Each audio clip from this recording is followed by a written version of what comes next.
सुंदर, बहुत सुंदर। सिंगल आप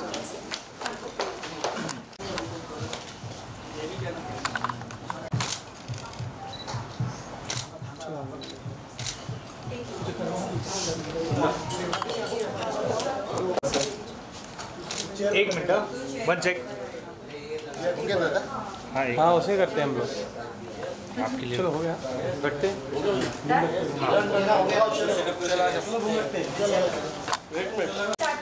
नहीं, 5 मिनट रुको।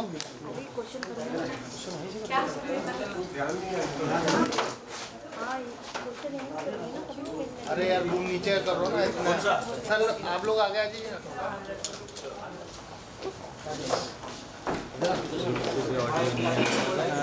रोलिंग रोलिंग, चलिए रोलिंग गाइस।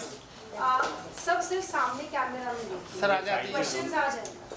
आगे आ जाइए। चलो स्टार्ट। चलो रोल। तो नजीक आ जाए पीछे। हाँ मेरा पहला क्वेश्चन डायरेक्टर से आपसे है, क्योंकि आपने कभी मूवी लॉकडाउन पे बेस है, जैसे हमने देखा लॉकडाउन पे बेस है मूवी, तो कितनी मुश्किलें आई क्योंकि ऑलरेडी लॉकडाउन पे मूवीज आ चुकी हैं बॉलीवुड में, और आपको ये कंपटीशन में ऐसा आपको लगेगा कि हाँ टक्कर की है, तो आपको कैसा लगा कि हाँ बराबर सही राइटिंग है, सही कास्ट है, इस पर कुछ कहना चाहिए? नहीं, मूवी तो कई सारे आ भी रही हैं और आ चुकी हैं, लेकिन मेरा ये कहना है कि हमने अपनी कहानी पूरी ईमानदारी से कहने की कोशिश की है। मानिए लॉकडाउन एक ऐसा टाइम था जो कोई याद करना नहीं चाहता, क्योंकि इंसान की फितरत है कि बुरे वक्त को कोई भी आदमी याद नहीं करता, लेकिन इसमें हमने इन ट्रेजेडीज को कॉमिक के द्वारा पेश करने की कोशिश की है। आप जब ये फिल्म देखेंगे तो आपको लगेगा कि सीरियस बातों को हमने किस तरह कॉमिकली कही है इसमें। तो वो बात है कि आपको कहीं भी ऐसा फील नहीं हुआ कि हम कुछ गलत देख रहे हैं या कोई गलत चीज़ याद कर रहे हैं। आपको हमेशा ये लगेगा कि यार ये तो मेरे साथ भी हुआ था, यार मैं इस दौर से गुजरा था, और वो जाके आपके चेहरे पे एक स्माइल आएगी। ये मेरा दावा है इस फिल्म को देखते वक्त। सर इस मूवी को जैसे आपने राइटिंग करना स्टार्ट किया, तो मेन काम होता है कि हम कास्ट जो भी एक्टर कास्ट करने में आपको कितनी कि हाँ ये प्रॉपर है इस एक्ट के लिए, इसके बारे में कुछ जानना चाहिए? मेरे ख्याल से सबसे बड़ा चैलेंज एक न्यू फिल्म मेकर के लिए वही होता है कि उसको अपने मन मुताबिक एक्टर मिल जाए। मैं तो अपने आप को बहुत भाग्यशाली मानता हूँ कि हर कैरेक्टर का छोटा से छोटा कैरेक्टर होता है, बड़ा से बड़ा कैरेक्टर। हमने जो भी सोचा था, हमने जो कुछ भी इमेजिन किया था, विजुअलाइज किया था कि हमको ये कैरेक्टर ऐसा ही चाहिए, और लकीली हमको सारे कैरेक्टर वैसे ही मिले हैं। माने मुझे लगता नहीं कि एक भी कैरेक्टर को मैं कह सकता हूँ कि नहीं यार ये मन मुताबिक नहीं हो पाए। सर पहला पोस्ट रिलीज होने के बाद रिस्पांस कैसा मिला पब्लिक का एंड फैमिली एंड फ्रेंड? नहीं, हमने जब 2 महीने पहले पूना में हमने NFI में इसका जब प्रीव्यू किया था तो करीबन 200 लोग थे, और मैंने सबका एक ही कहना था कि एक्सीलेंट।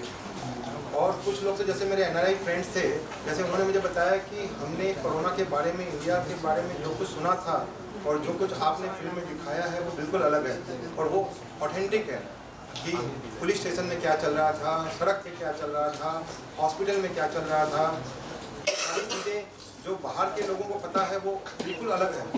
और हमने कोशिश की है कि हम जितना सच्चाई से इस चीज़ को दिखा सकें, हमने वो चीज़ दिखाने की कोशिश की। तो ये आपने जो शूट कहाँ किया गया था पूरा, स्पेशली विद द पार्ट जहाँ पे वो लड़की दिख रही है, टेंपल वाला जो शूट है, पूरा शूट कहाँ किया गया है, प्लीज़ बताइए लोकेशन। जी, ये पूरा का पूरा शूट पुणे में हुआ है। पुणे में सासवड़ में एक मंदिर है, वहाँ पे हमने वो पूरा टेंपल शूट किया है, पूरा जो टेंपल सीक्वेंस पूरा वहाँ शूट किया। मोस्ट ऑफ टाइम हम देखते हैं कि जो बर्निंग वाला जो सीन होता है ह्यूमन बीइंग को, वो मोस्ट ऑफ मूवीज़ में इजीली दिखाया नहीं जाता है इतना लाइक प्रॉपर वे में। हाउ कम आपके लिए इतना इजी था ये शूट करना, कोई टैकल्स थे आपके लिए इसमें? नहीं बिल्कुल, मैंने सबसे बड़ा चैलेंज तो पूरा का पूरा कोरोना को रिक्रिएट करना था, और सबसे ज़्यादा कि वो भी एक नॉन कोरोना पीरियड में जहाँ पे आपको पब्लिक भी है, ट्रैफिक भी है, रोड भी एम्प्टी नहीं है, और हमको वही रोड चाहिए, हमको वही शमशान चाहिए था, हमको वही सब चाहिए था। But thanks to my production team कि हम वो कर पाए, और आज जो कुछ आपने देखा वो आपके सामने। ये मूवी और भी कौन से प्लेटफॉर्म में हमें देखने मिलेगा? We are talking to many OTT platforms. अभी तो थिएटर में आएगी, पहले थिएटर में पहले देखो, तो थिएटर में और उसके बाद कोई ना कोई प्लेटफॉर्म में तो जरूर आ जाएगा। भाई 19th में तक इंतजार कीजिए और 19th में तक प्लीज पहले थिएटर में जाके देखिए, फिर देखते प्लेटफॉर्म में कब आएगी। देखो कुछ किस तरह का किरदार है आपका, थोड़ा सा हम चाहते हैं कि आप प्रोजेक्ट करें।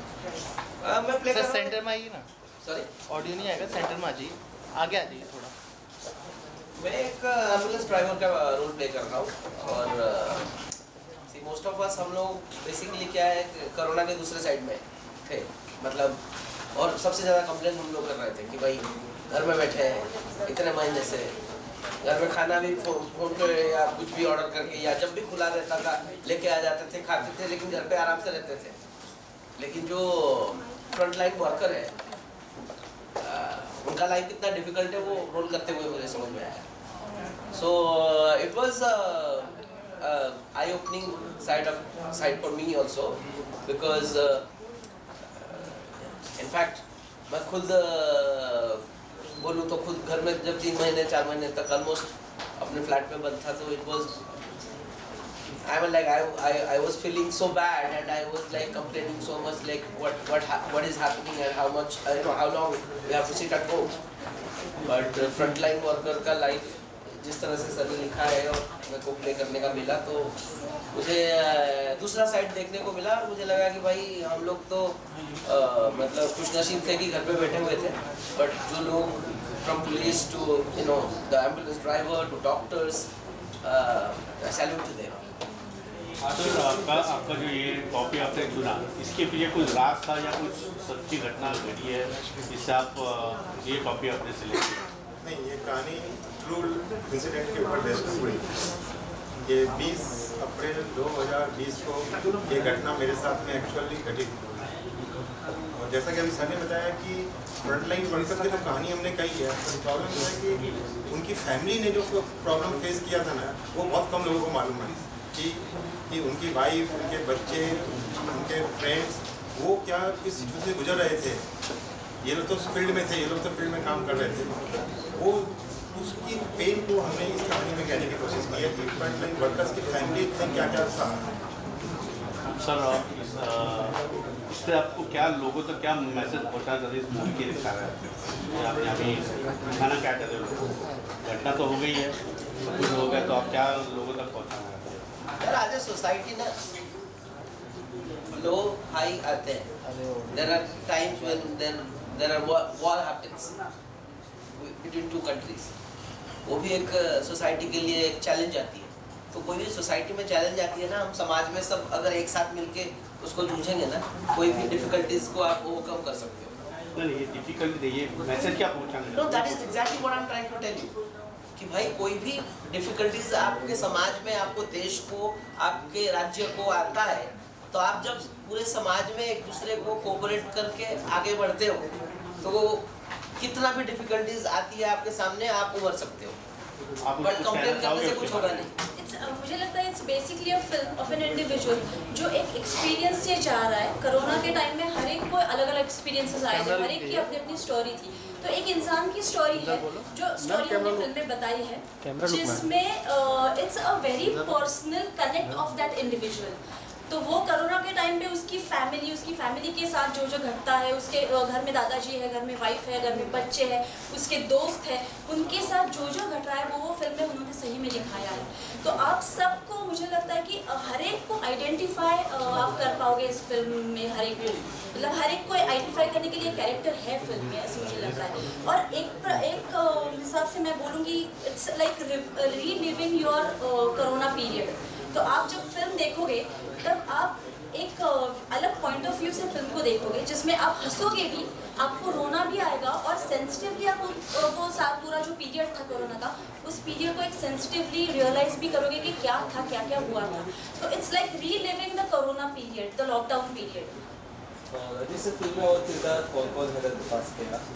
शिवानी सुर्वे है जो इनकी वाइफ का रोल प्ले किया है। इंदिरा कृष्णन मैडम है जो बहुत सारे टीवी सीरियल्स में बालाजी की आती हैं, जिन्होंने इनकी मदर की डेथ हुई है, और उनकी बेटी का रोल प्ले किया है हेमल इंग्लैंड ने। तो मेजर कैरेक्टर तो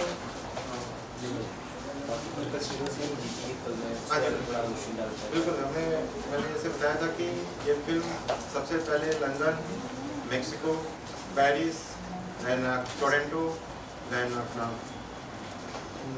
क्या नाम है भूल रहा हूँ, बट ऐसे 8 फेस्टिवल में all over outside India and 1 Indian festival that is Dada Saheb Phalke film festival Delhi, उसमें सेलेक्ट हुई है और 2 में इसे बेस्ट नैरेटिव फीचर फिल्म का अवार्ड मिला है, बेस्ट नैरेटिव फीचर फिल्म।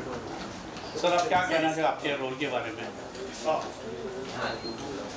मेरे रोल के बारे में कुछ नहीं बताऊंगा क्योंकि बहुत सारा रिवील हो जाता है, बट हैविंग सेड दैट कि मैडम सर जो बात कर रहे हैं it's part and parcel of that corona period only जो इंडिविजुअल फेस करके गया है। मेरा कैरेक्टर भी उनमें से एक है जो अच्छा भी है बुरा भी हो सकता है, तो मैं वो इसके बारे में नहीं बता सकता। तो या कैरेक्टर ऑफ कोरोना पीरियड उस टाइम पे क्या किन लोगों ने फेस किया था वो कैरेक्टर है और इसका ही पार्ट है। ज़्यादा सर की इसके बारे में बता सकते मुझे लाइव नहीं है बताना नहीं चाहते आप। और मतलब सरप्राइज एलिमेंट आपको पता चल जाएगा अगर बता नहीं। मैं अगर 2 लाइनों में पूरी फिल्म का एसेंस बताऊं तो 2 लाइनों में ये बता सकता हूं कि वो पीरियड जो पैंडेमिक पीरियड था वो लॉकडाउन नहीं था, वो अनलॉकडाउन पीरियड था जहां पे हमने कुछ अलग सोचा है। सर इसके बाद भी और किस तरीके के आपके प्रोजेक्ट्स देखने मिलेंगे, कुछ बताना चाहेंगे? अभी तो फिलहाल पहले इसको ठिकाने लगा देते हैं। ठिकाने लगाने है भाई जो भी बोलो पहले इसका रिस्पांस देखेंगे फिर बाद में और मेरी पहली फिल्म में अभी मेरा सारा खून पसीना इसी में लगा हुआ है। सर आप दर्शकों को अपील करना चाहोगे? प्लीज अगर आपको एक अलग एक्सपीरियंस जो आपके साथ गुजरा है उसको एक नए नज़रिए से देखना चाहते हैं तो प्लीज आप आइए और एक बार देखिए। मेरा दावा है कि आपको बहुत कुछ आप घर ले जाने को मिलेगा। वही कहूँगी कि एक अलग नज़रिया है पूरे लॉकडाउन का। इसमें आप इमोशनल होंगे, आप मज़ा लेंगे, इसमें ह्यूमर है, इमोशंस है, आपको सबको आइडेंटिफाई करने के लिए एक कैरेक्टर है and it's like reliving the Covid period, the lockdown period. आप एंजॉय करेंगे for sure in a comic way. Cinema में कोई भी चीज़ देखते हैं हमारे जीवन के से ही आता है और हमारे जीवन के एक्सपीरियंस से ही आता है। बट जैसे कि बोलते हैं ना, हम लोग अक्सर जीवन को ट्रेजेडी की तरह देखते हैं, but generally life is a comedy because हमारे ऊपर जब हो रहा होता है हम सोचते हैं कि ये ट्रेजेडी है। जैसे फॉर एग्जाम्पल छोटा सा एग्जाम्पल देता हूँ, जो कोई कभी केले के छिलके में गिर जाता है तो सब हंसते हैं उसको, उसकी लगी हुई रहती है। So it is like that. So Corona was very depressing for the whole society and the country. But when you go and watch the film, you will see as a third person, and the film is treated like that. That you will get humor and happiness watching that whole film as well. So please come and watch the film in theatre. Thank you. Thank you. Appreciate it. Thank you so much.